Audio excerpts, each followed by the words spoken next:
distracting. How do you only see? If you go to the gallery option, I'll do it. Yeah. view, and then you can only see the speaker. You can press on the speaker. Now, right now you're in a gallery. And if speaker will bring me up? No, It will bring me, I think. and not me. I don't, yeah, it's working. Yeah, Oh, good all to right, go. good to go. So, how was this week? What do you want to talk about? You said, Well, just for formalities, I just want to say that I'm sitting with Orith Zabari, my therapist of 9 months about ish. that. Yeah. And I also want to say thank you because it's been incredible. Yeah. And then you introduce yourself, and then Yeah. we'll just forget that we're recording. So, Orith Zabari, I'm a licensed creative arts therapist. I deal with the body, somatic therapy, and I have a clinic in Monroe in Orange County, New York. And here we are. Mandy has been my client for 9 months now. So today, Mandy is interested in recording a session. So I don't know where this is going, but we'll go with the flow. Yes, please. All right, I'll give you the story. Yes. Okay, so Saturday night, I had a little healing circle, you might say, with a couple of friends, and something very interesting came up that, and then one of them afterwards, he was like, "Can you make a podcast out of what we talked about?" And I thought, hey, let me do it with you, because I do want to hear your insight as well. So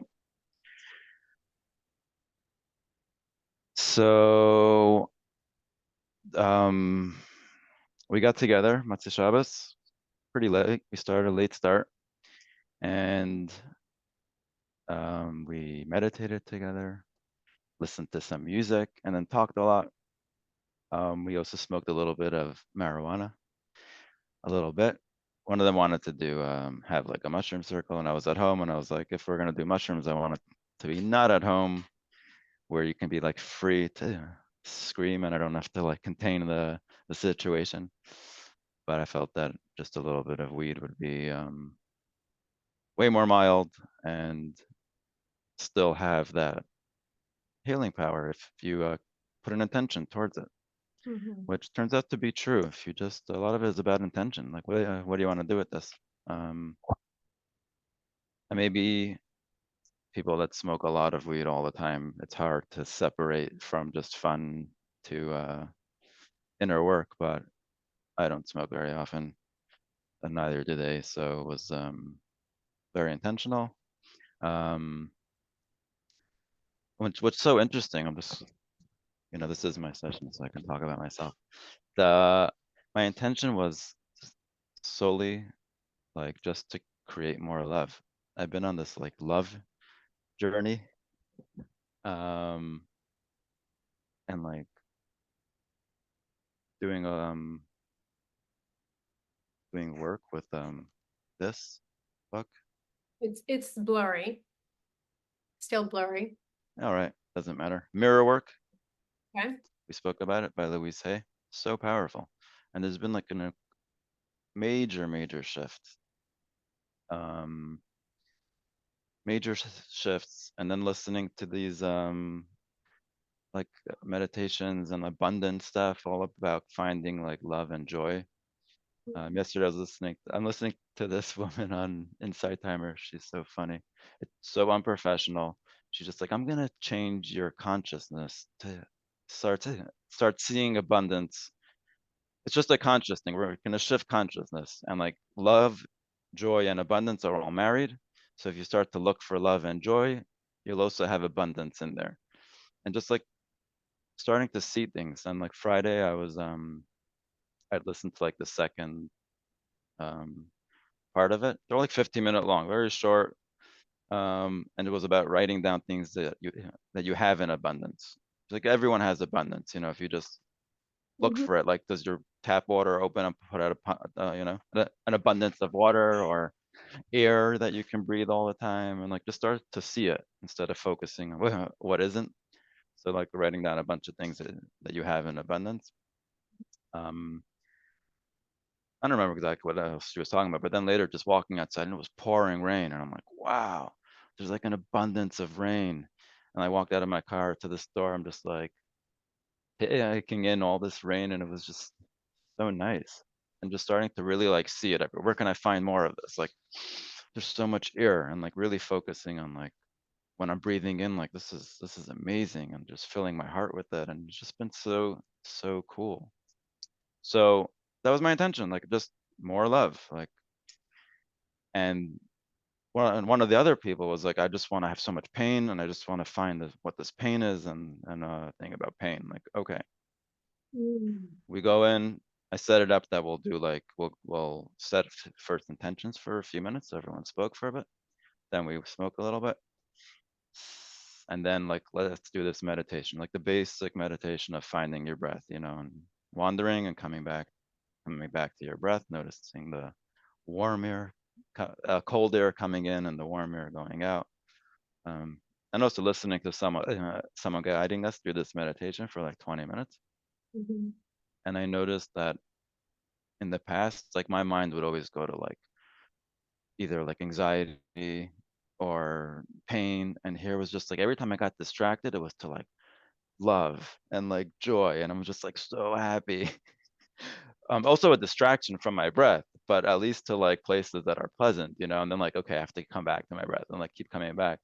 And we finished. It was the first time ever, I think, like, or at least in a long time, like, yeah, go like having some medicine, uh, Mm. not your classic psychedelic, but still like has something, and not like having to deal with like a bunch of anxiety and pain before like letting go of it. It was just like it was just so much love in me, so much love.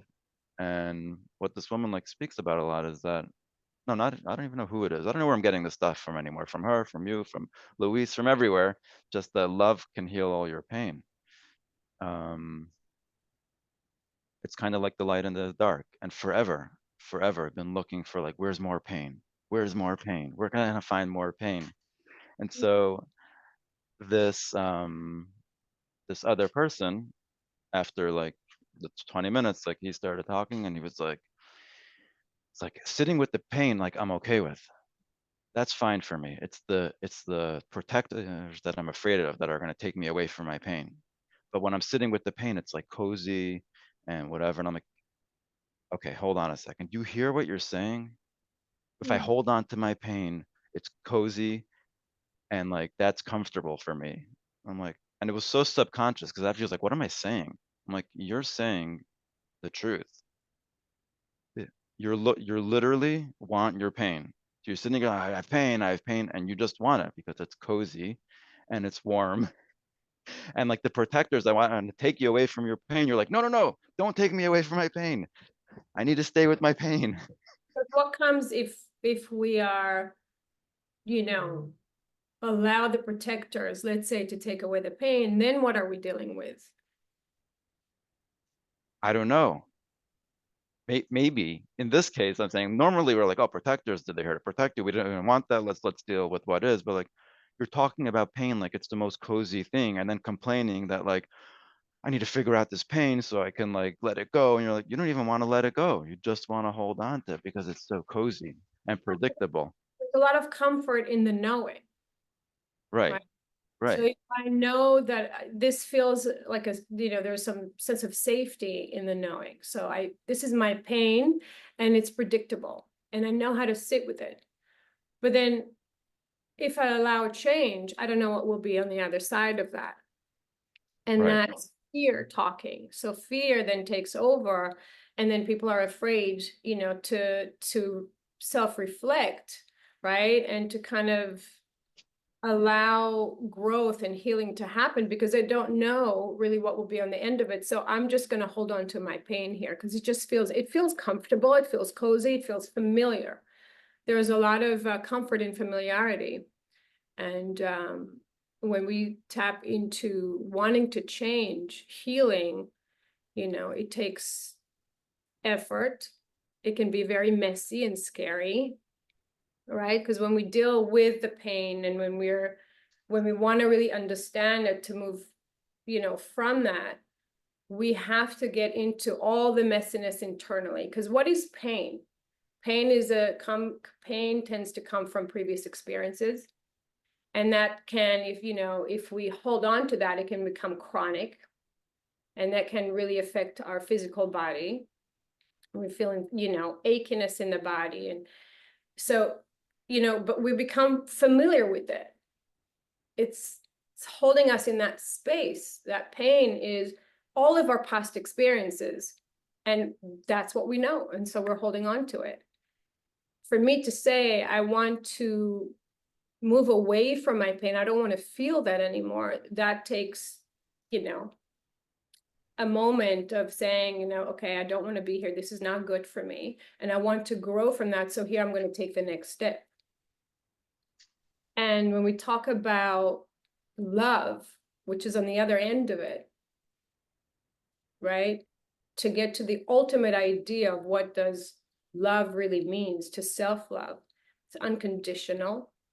It has no attachment to anything, right? So it's the idea to really learn to love who we are without judgment, without criticism, understanding what happened in the past, accept it, then take the initiative to change that, right? So we don't keep self-bashing, or we're not staying in the trauma, in the grief, in the regret, and that's when it becomes chronic. People, it takes a lot of courage to say, okay, I'm going to confront my pain. That's what it means. To heal the pain, you have to confront the pain.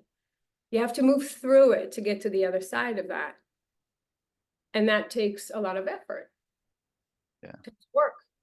Yeah. But I thought that it's so powerful that it's actually like, it's really a choice. It's like one day deciding I choose love, like enough with my pain. But then it's very like the pain is default setting. Like you kind of just go there without any work. You'll end up in like that comfort zone, as uncomfortable as it is in the pain place. If it's like something so familiar and so regular, you kind of go there by default. And to go into like, at least at the beginning, I'm sure like being in the love space and can become very, I don't hear you. Yeah, it's what you Oh, know. You hear me? yeah. Yeah.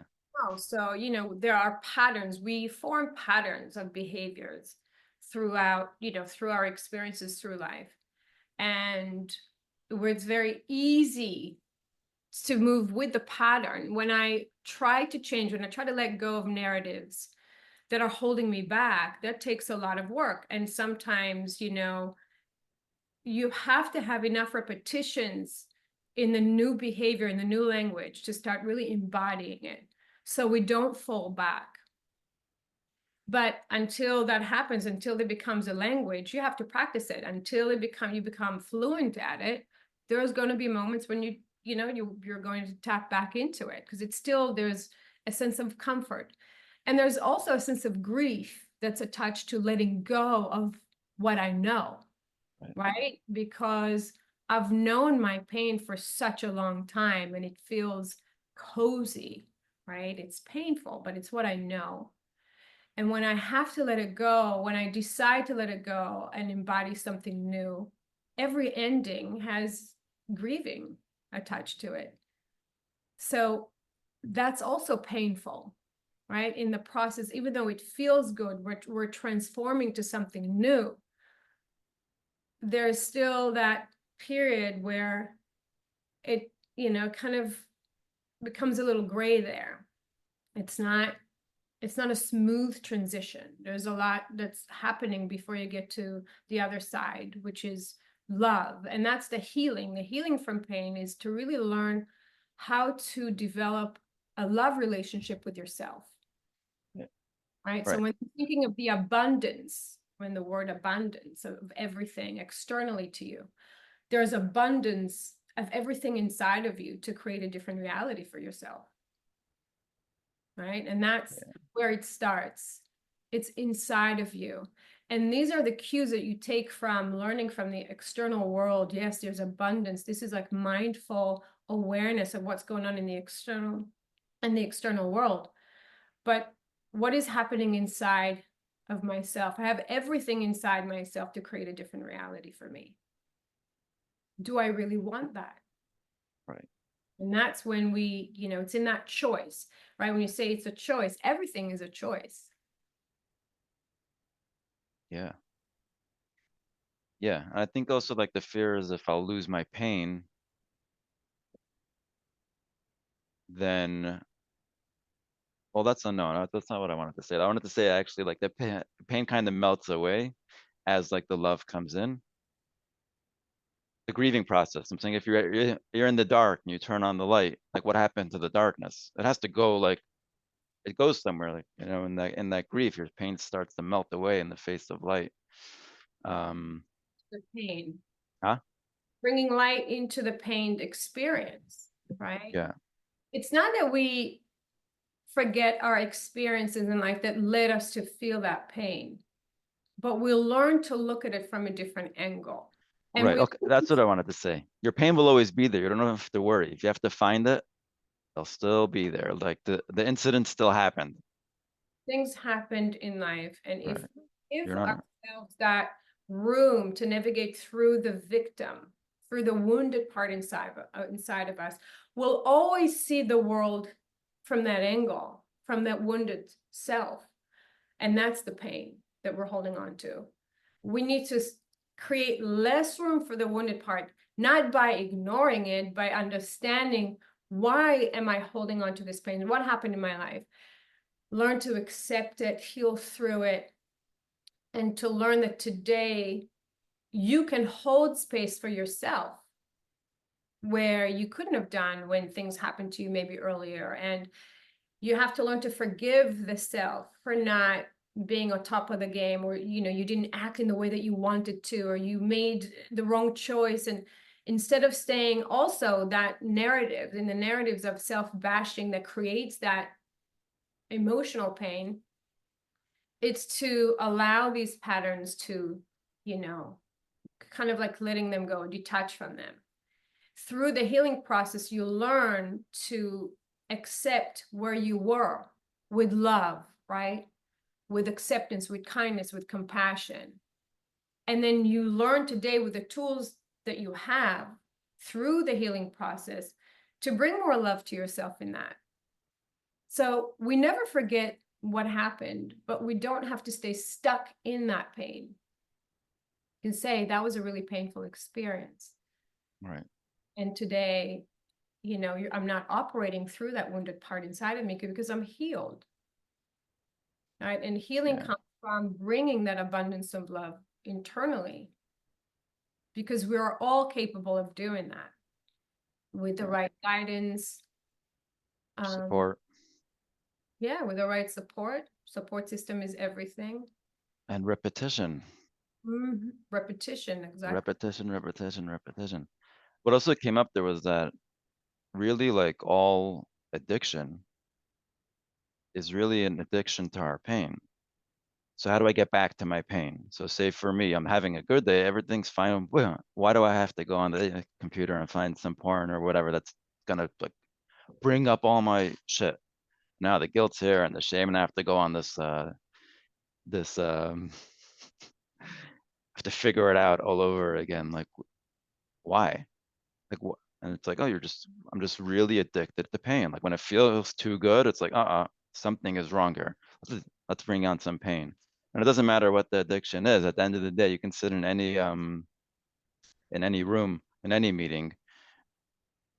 uh, Everyone's going to say the same thing. Like if they relapsed on, then I felt like crap. So you're going to feel like crap. Nobody says I thought I was going to do this and then feel great after. It was like I knew it wasn't going to be good, but I chose to do it. Ultimately, you had some. I want to read this thing actually. My friend sent it to me. He's from I don't know, like sex addicts kind of daily meditations. So we were talking about this. idea of like you're choosing you have choice.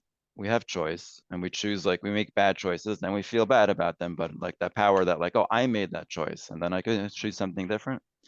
Anyway, so he says there sometimes we think we are driven on like sheep by the tyranny of our addiction. We may say that we were born sex addicts, that we turned into sex addicts in our childhood, or that there's nothing we can do except to go on playing out our fate.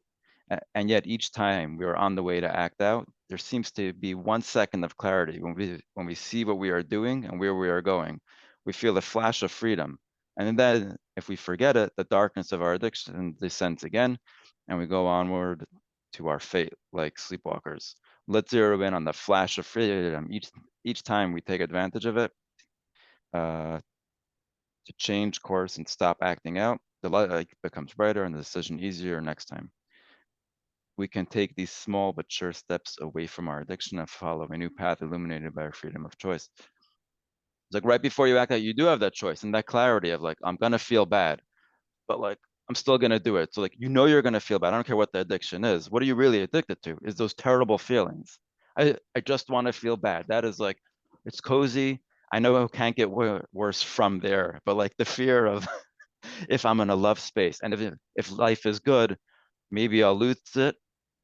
And that can be so suffering that maybe something bad will happen. Let me just make the bad happen. Now I know I'm good. I'm in this place that I'm very familiar with. There is a deep-rooted feeling of shame. And that deep-rooted feeling of shame, it tells you, I don't deserve better. I don't deserve good. So when you go, there is a period of time where you're doing good, that narrative plays in the back of your mind. That shame plays in the back of your mind. You don't deserve it.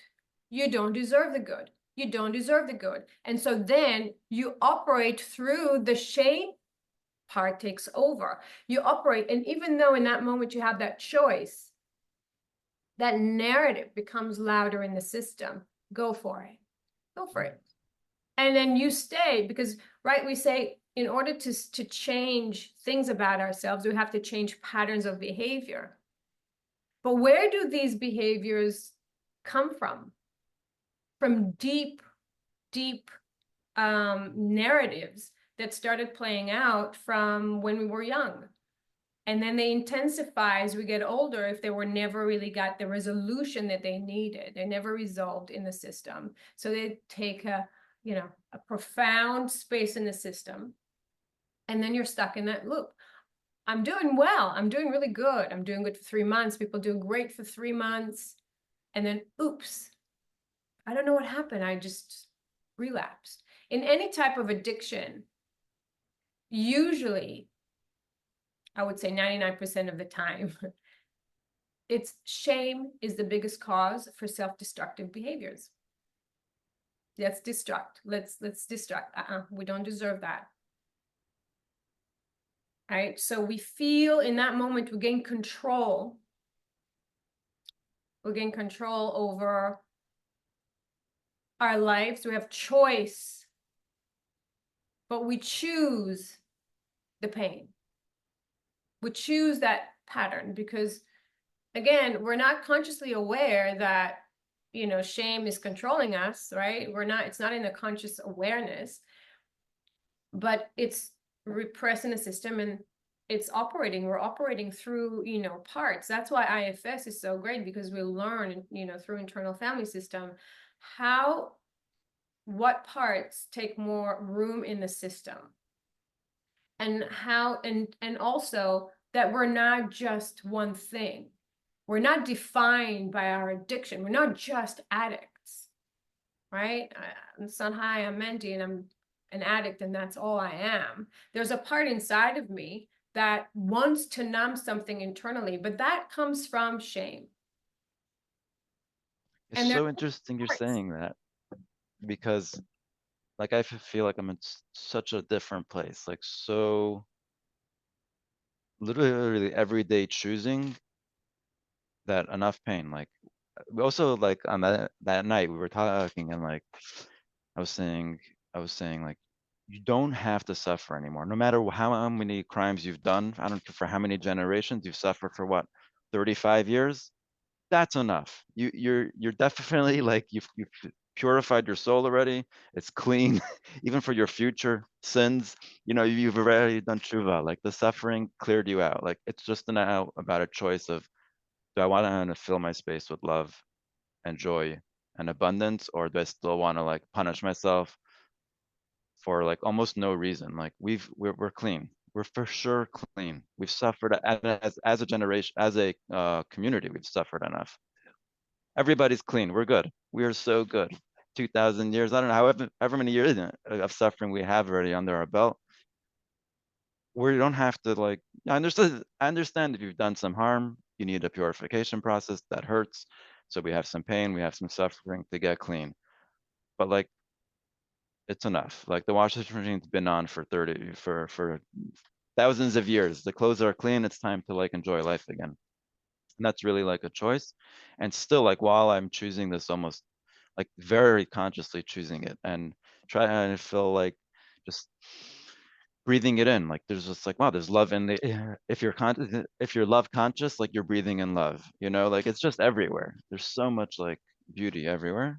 And yet there's still like, I can notice those voices of like, hold on a second, like, is this okay? Like, what are we not, what are we forgetting? You know, as if like, uh-oh, let that pain come back some. Let's make a bad choice and get some pain because I don't know, like it's just so used to like living with it that it's like, you know, and yet, and then like coming away from that, but like I see you, but now someone like Jesse Jacobson says when his father died, I guess for a long time it felt like a big hole in the, like right in the living room, you know, the big hole in the ground, and every time you walk in, you fall in, and then after some time you learn that like the hole is there, you're not gonna fix it, but you're allowed to walk around it.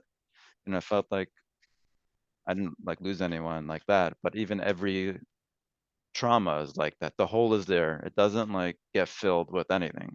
Like it's a hole. If you want to go in there and find pain, it's always available, but you don't have to. At some point, you can just look at it and say the hole is there. Send it some love. Maybe you can fill it with love. I don't know, but you don't have to walk in. Um, and you don't have to walk into it. So, but yeah, it's so interesting. Like this, the shame or whatever is still there, still trying, you know, with every like energy that it has left to self-sabotage and bring us back to that familiar place, which I don't, I've decided done, like not going there anymore.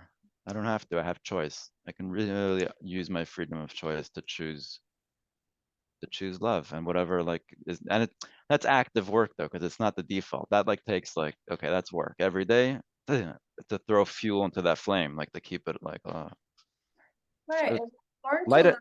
without pain.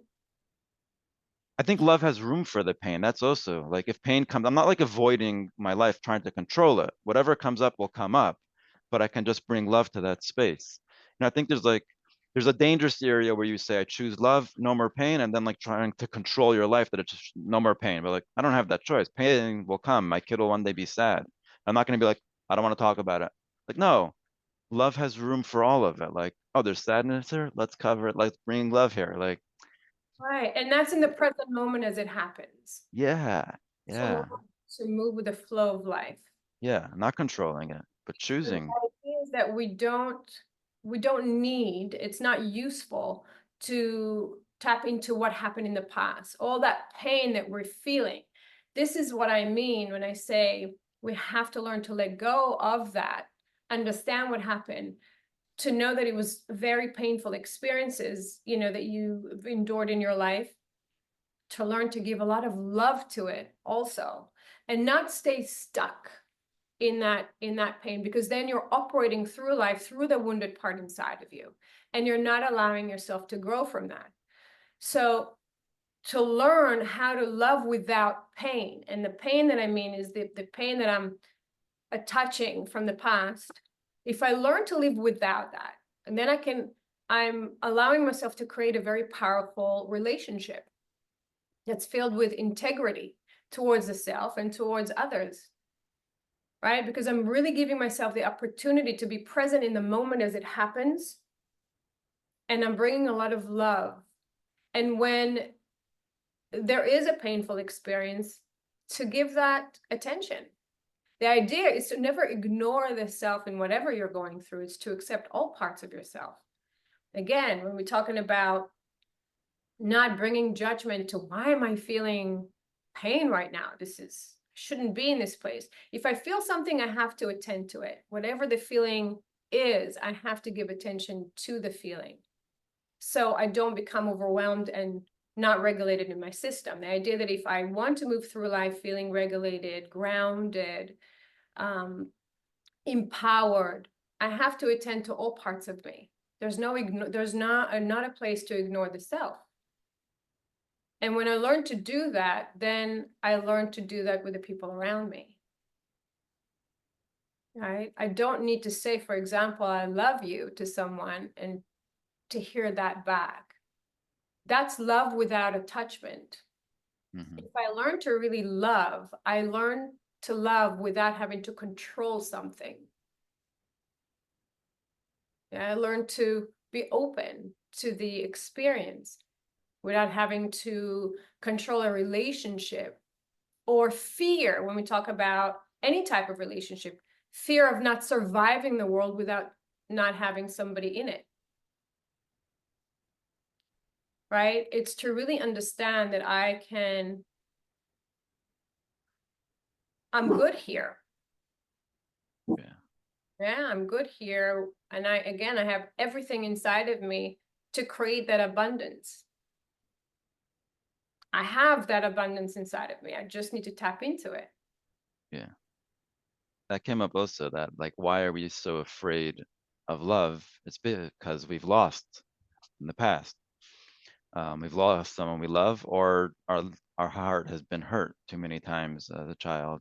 And it's like, you know what? It's just not worth it. So we lock it up. Then we grow up, and really now we're able to tolerate a little bit of hurt. You know, we're strong and big, and we're still like, the fear of the loss will keep us away from loving, to the point where we don't even know how to love anymore. So it's like, okay, add some love into your life. And it's like, how? That was like the question. How do I add love? And how long is it going to take? You know, that was like this also another like fear. It's going to take me forever. It's not worth it, you know? But I wanted to touch on those 2 points, A or B, because we'll go there second, but like how to bring love back into your life if you like, you know, and like, and then also that fear, it says, we say that the fear of sin is greater than the sin itself. Not the fear, the thought about doing a sin is greater than sin itself. Yehure avera kashem avera. Like having thoughts about doing a sin is greater. And it clicked to me that night, Matzah Shabbos, that this fear of having love, no, this fear of loss is greater than the loss itself. I'll explain. Like one of the guys was saying that like he lost someone when he was young, or even just like your broken heart, like it's broken, the traumas from, you know, your dad yelled at you and your principal kicked you out of school or whatever, and and those become like, oh no, I'm not gonna let anyone into my heart again, and that fear of that, because maybe I'll be hurt again, is so much greater, because A, you don't let love in again, so now you're really like just suffering forever because maybe you'll suffer. But also, like when you actually lose someone, and if you could speak to this as an experienced person of loss, if you don't mind, the fear of losing this is what this person said. It kind of, I don't want to be insensitive, but like losing someone, the fear of losing someone is almost greater than the actual loss, because you're saying when you lose someone, your body knows how to create new like chemicals that enable you to deal with the situation. But when you're just afraid of it, like you're just living in a miserable place that you'll never get over it, because the fears will just be real forever. But when you actually lose someone, then like, okay, you learn how to deal with it. You create new like chemicals in your body that know how to like readjust. So the fear is almost more damaging than the actual loss. And Well, fear yeah, in general, the fear of something, is usually more profound than the actual event. Because if I navigate life through fear, I stay stuck. I don't give room for new experiences because I'm just really afraid of what will come out of it. So the part of me, fear, takes a lot of room inside of me and doesn't allow me to take risks, to move forward, to try, to live. Then I don't live.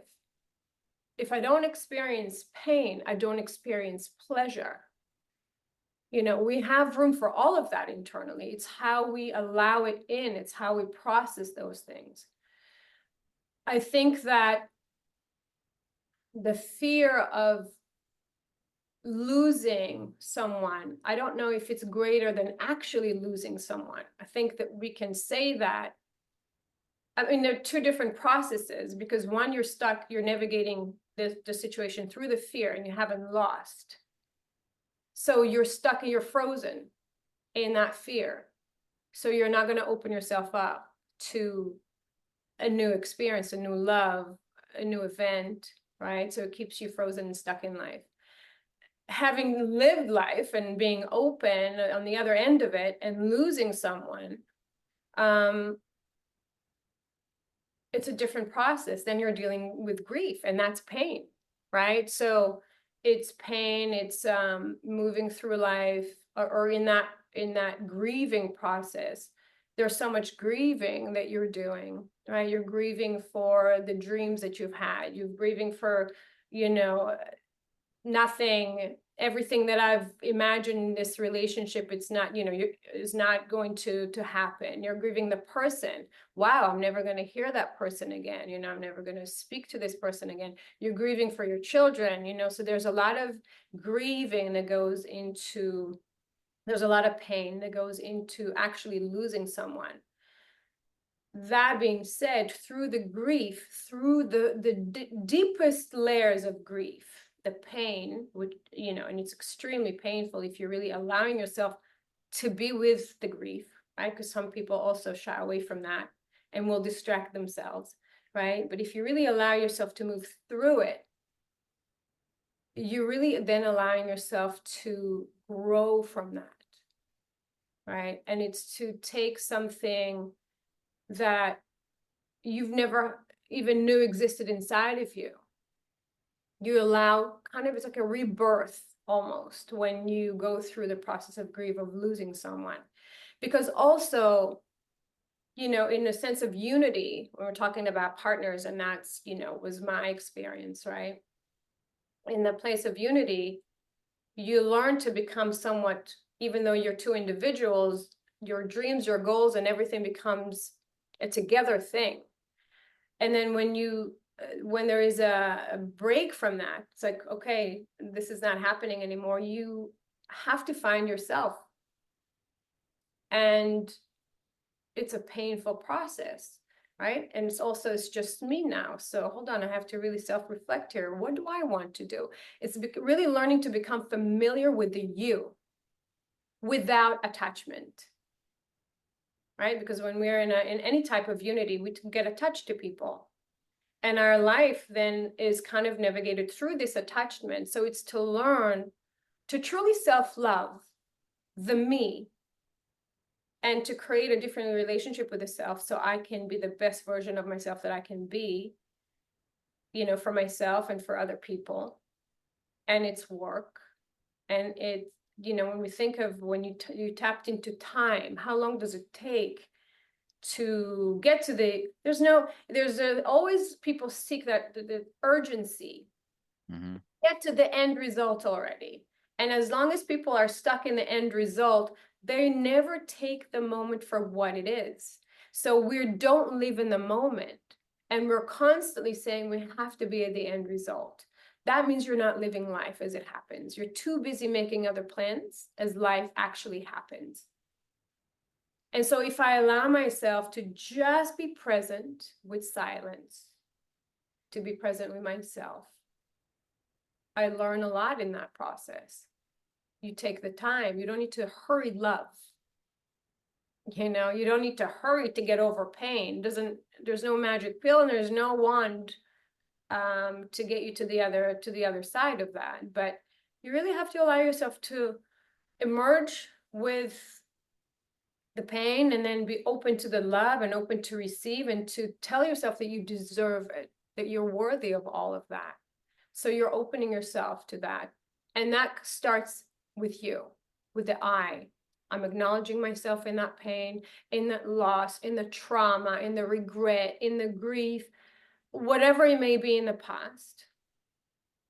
Right? I am joining in, I'm allowing myself to be with all of that and heal and accept it and bring love to all of me and then grow from there. Right? So self-love is work. It's like Right. It's active. It's every an day. it's Yeah. really an action where I love how like in the mirror workbook, she's the first thing you look into the mirror, like the first day one, look into your eyes, and like if you can't say like I love you, you say like I really want to love you or something. And I think it takes a little bit of like being gullible, you know, because the cynic will be like, this is so dumb. And you know, you're just like a little bit of like gullibilism. It's my new favorite word. You know, it's always been like a negative. Oh, you're so gullible. Like, thank you, Hashem, for being gullible that you're actually gonna really try something so stupid, like look in the mirror into your eyes and be like, I really want to love you. I love you. You know, like Yeah, there's something so profound in that. I don't know, but like you're poking a hole. Like we were speaking about the Shawshank Redemption. You know, he's in prison there and he's like, I want to get out. What am I gonna do?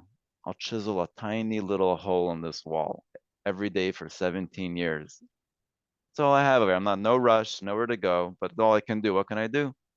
A little chisel. You know, you do like a little hole, and who knows? Like one day, all of a sudden, you're on the other side of that wall. Um, So it's really like taking an action that's self-loving. You know, like how do I learn? Like find something you like to do. I don't know what I like to do. Like, yeah, you do. Except you restrict yourself all the time because there's someone inside you saying, nope, no pleasure, no pleasure. Pleasure is bad. Don't allow it. And it's like, you know, you pass the sushi stand and it's like, I don't have extra money. And I'm not talking about like eating for like it could, you know, you could be eating for numbing purposes, but you can also sometimes just treat your inner child to like an ice cream with like I'm allowing myself to like and just enjoy it and feel the like, you know, deal with the judgment of yourself maybe later, make space for that too. But to really take an action of self-love is so hard for people. It's so hard without, you know, and then it's like, how's that going to help anyhow? And like, okay, now you're already like worrying about like, forget that. Pop a hole, you know, like it says, you know, open a hole like a needle and I'll open the rest. There's a lot of expectations of, you know, internal narratives that really steal our moment. So if I want something and then I questioning it from so many angles instead of just allowing myself to be with, you know. Yeah, it's to really learn to be in the moment with who you are, accepting yourself in every moment for everything that you are. And there's nothing more amazing to be able to look at yourself in the mirror and say, I love you. It's very difficult for a lot of people to do that, Yeah. you know, because they're holding to so much shame. And when I'm holding on to that and it's chronic in my system, it's very hard for me to look at myself and say, I love you. And so I walk through this feeling, you know, of I don't really love me. I don't think I'm worthy. I don't, you know, there's self-esteem that goes into shame also. You can be a most successful human in the world, but when there's shame that's playing in the back burner there, it will pop up to tell you you're not so great. You could do better. Be critical of yourself. You're not that wonderful. And so you keep on fighting that, keep on fighting. You want to get to the top.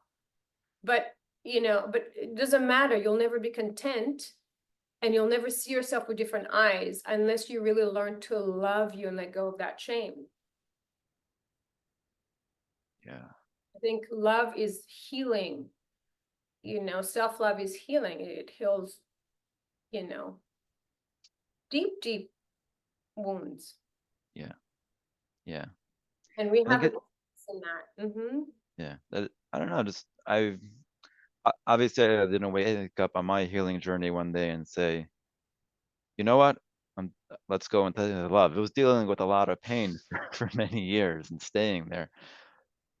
But this shift to like, okay, love can actually heal is just like I'm finally understanding what it means. A little bit of light pushes away a lot of darkness. Like there's only so much you can grapple with the dark and like process and process and process and like you're almost. I mean, it's important. Obviously, it's part of the journey to understand that they get to. But then like it's how do you heal it? You have to turn on the light. There's like nothing else to really do. You can't push it out. It's like bring in love, acceptance, love. Just why? Because I do. And it just starts to build fast. It builds fast. Right, because everybody deserves to love themselves, right? It's the why. We deserve it. The world would be a much better place if everybody really loved themselves, right? We'll be kinder, we'll be filled with compassion. Um, yeah, it's to really Yeah, learn that we deserve it. We deserve that love. yeah, And for you, when the idea of not recognizing yourself even, right? Different aspects of you, you would not see yourself. You would not show up for yourself. right, right. That was, one of the things that we worked on is to start showing up for you. And what Yeah, does that mean to show up for yourself? Is to give yourself the opportunity to be, right? To be heard by you, to receive yourself. That's love. Right? So when I yeah, learned to do that, I put less pressure on the other person in front of me. Here, take all of me, take it. But I don't even know how to receive me, but I want you to receive me in the best way you can. mm-hmm. Just receive me. Right? And we get very frustrated when we're not received and we're not seen. The question is, do you see yourself? Are you receiving yourself? And if you don't, it's very difficult for the other person to really understand who you are and what it is that you need. And then you're dumping everything onto them with frustration. Yeah, Possible, yeah, somebody to be able to carry your weight. We yeah, have to learn to carry our weight, whether it be our pain, our love, our disappointments, everything. And then learn to love ourselves with that so we can come whole. yeah, Again, if I'm not attached to my pain, then I can create an empowering relationship, a very empowered relationship with myself. And if I'm able to do that, it's going to affect my relationship with other people. yeah. And for sure, as a man of the house, Mhm. coming into the relationship in that space of I need everyone to see me and tell me, and then you're also like everyone needs some, I'm loving everyone, I'm making space for everyone, and there's no time for me, and like you're not even making space for you're just spilling in so much negative energy into everyone around you. Wild. Right. We need to pause. We need to We slow it gotta down, fill ourselves up. see ourselves. We need to see the environment. We need to see what we need and how our words and actions, do they align internally? Our thoughts, our feelings, you know, make sure that they're aligned so we can be regulated for ourselves, so we can be regulated for other people. You know, it's Yeah, to really allow ourselves to see ourselves in that. yeah, yeah. Yeah. Okay. So I think we're finished. I think so. Time ran out. So it was Yeah. wonderful. I did Uh, have oh love over pain. I would love to love versus holding my pain. That was yeah. Mhm. Yeah. I was thinking, why are we so addicted to the pain in the first place? This is a whole nother maybe next time. This time I need to wrap my mind around it. But our our first, this goes back to what I was probably told you about after some other journey, but our first experience in this like consciousness, right when we are like conceived, is the feeling that's like our first time being separated from our source, our parents. We become our own thing, and that first feeling is probably very, very painful. Or it is like all of a sudden you're just, wait, who am I? Where am I? It's completely lost, completely separated from source, and it's painful. It's not entirely, but there's something to it. I mean, there's a very How symbiotic do you know? I want to think. Yeah. But I But think once I let me finish the thought, I think that that is a painful experience at first. And so we're constantly trying to go back to pre that. And so our first where we got the first consciousness was in pain. So like let's go back to the pain so we could move beyond the pain and back into our source and we'll feel better. But now that we have been disconnected from source, our idea is to connect in the future, to create a next unity, not to go back to the one that was previous. So we got to move through the pain, create more love, which creates this that original. When we were in our source, it was all love anyhow. It was but then all we're one. I tapping don't into know. it's really attachment then, right? It's Because what?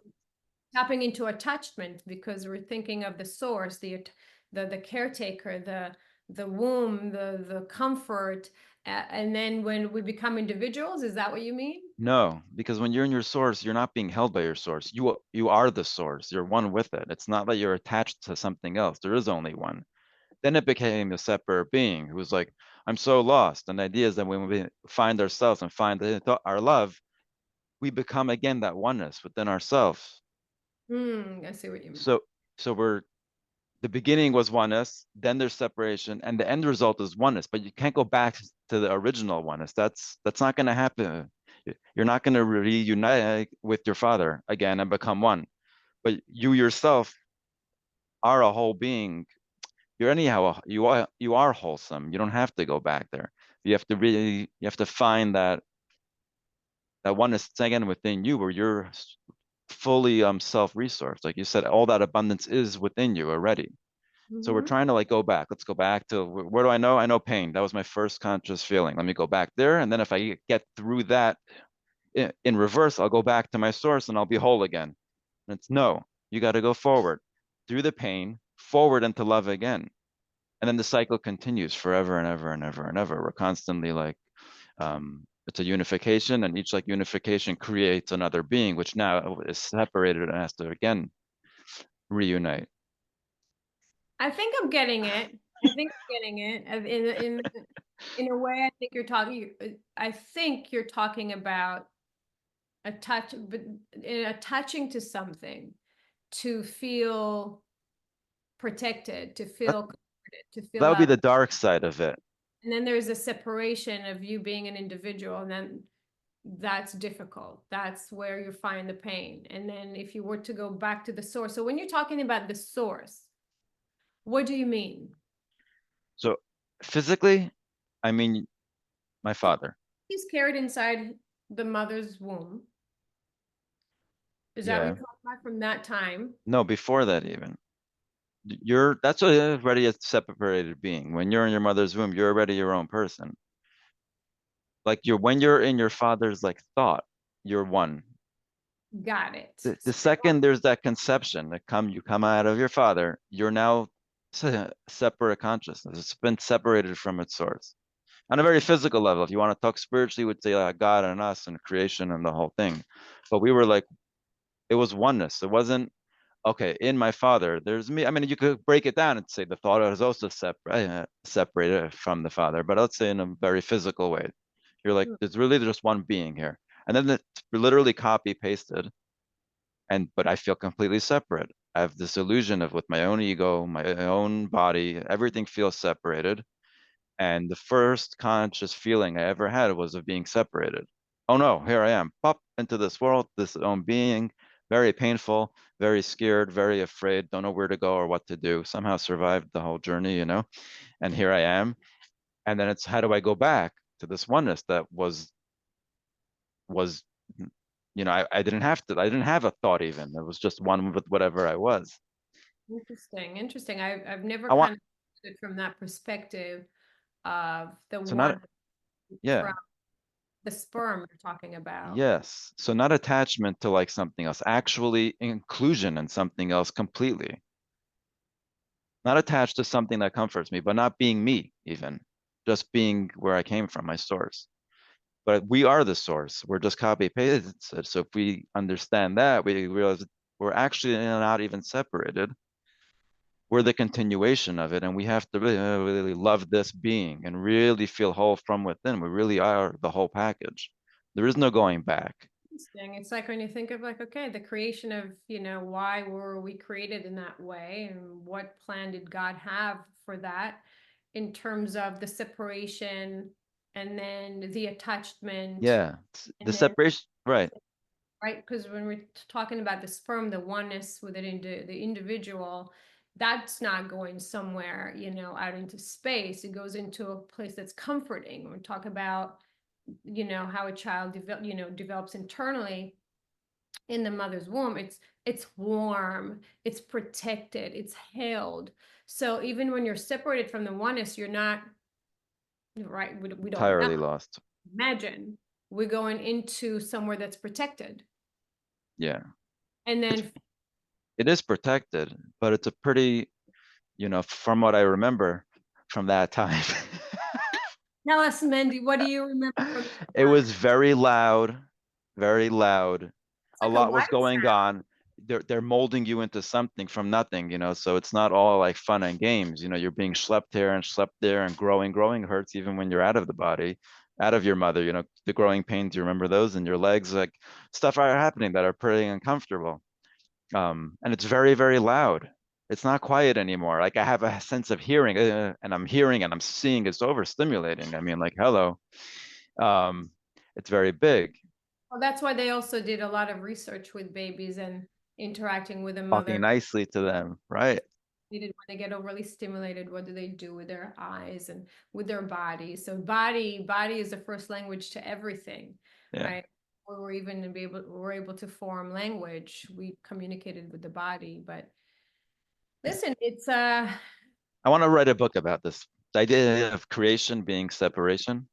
mhm. Like, but why did God create the world? In Chassidus, we talk about it. Like, He wanted to have a relationship with something. If you're just one, there's no relationship. You create a separation. It's kind of this illusion. But now you can you can mold into one and have a real relationship that is even greater than just oneness. And then He creates man, and He's like, I'm lonely. He rips something out of his rib cage. Here's a woman. It's from the same. They're she's cut from him. It's not really even a separate entity, but it seems to be. And because there's that separation, which comes with pain, now I can find real love again, like, and make another unification. And then they get together. And what happens when they come together as one? More children come out, which are separate, and they have to unite. And it goes on and on and on and on. We create separation so that we can create relationships, which are way more powerful than just the one being alone on this earth. Mhm. Even within ourselves with the relationship with the self. It's a super powerful That's relationship, the biggest biggest relationship. relationship, but it's not. That dictates the relationship that you will have with other people, right? And Yeah, yeah, that you hold with yourself. yeah, But in truth, pain is part of life, and it's something yeah. that we were giving to experience, like all of the other range of emotions and experiences. And some people will experience more pain than others, but it's everybody experiences it. Yeah, At some yeah, point, we're not, it's not something that we're protected from, right. but it's how we learn to manage to live with the pain that will also, again, the relationship that you have with yourself that will determine How how much you. you choose of it also. Like when not necessary, do you choose pain? Pain will come, but do you volunteer for it? Like, Right. And just, you lose people. I mean, um you said goodbye to friends, I mean, there's a pain comes with different ending to different situations. And yeah, you see your friend hurt, that can cause you, you can feel their pain, but It's the idea that it's how I'm allowing myself to sit with the pain and to grow from that. It's not that we choose our pain, but it's a choice how to proceed with it, right? So Yeah. no, I know that these things happen to me. Now I have a choice whether I'm going to stay in that fearful place where I don't do anything, where I don't open myself to anything, because this feels I'm in the knowing here and it's comfortable for me. There is a big sense of comfort to stay with what you know, and it takes a lot of effort to change that.